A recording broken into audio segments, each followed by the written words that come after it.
tôi sẽ để chiên nó trong con nó sư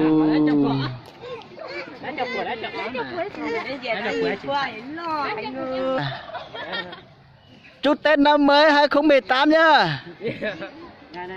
Không có bệnh cái gì hết.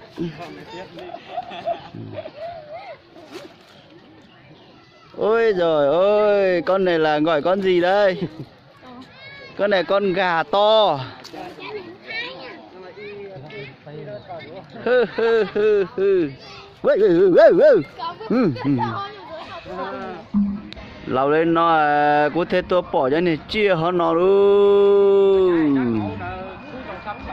Cho nó mà nhớ tờ hai giống mà nó pam pam pam pam pam pam pam pam này chè tá lo đà ở bên bờ chè.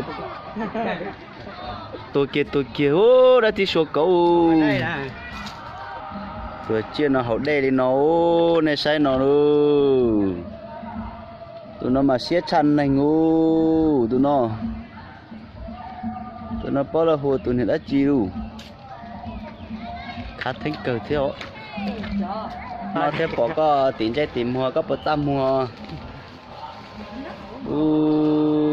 tụi sai tiền tiêu có bỏ cả ô cứ tiêu cả ô chạy cũ lòn thở ô cứ tiêu nó mà cô nhớ mà cô chào nó mà phía bên vòng mà này có ba bữa giờ một sao bữa nè đó nó mà giờ một số mà giờ tiền giờ tao mà nó thua lọ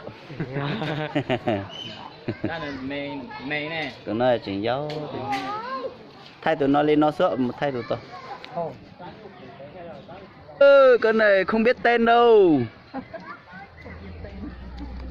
chắc là con bò thôi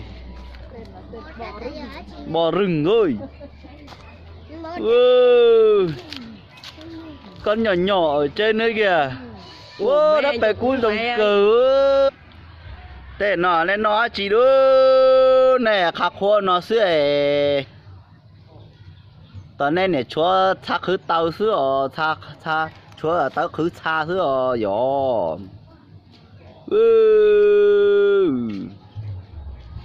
Ảm đâu là đi thiệt luôn.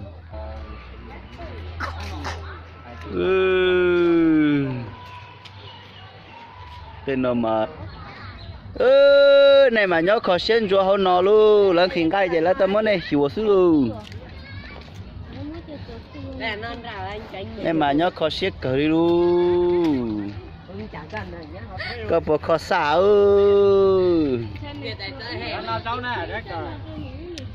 tên nào mà bỏ bẻ hai giống mà cú li cú lô tên đó nó heo cú mình té tật tà li cho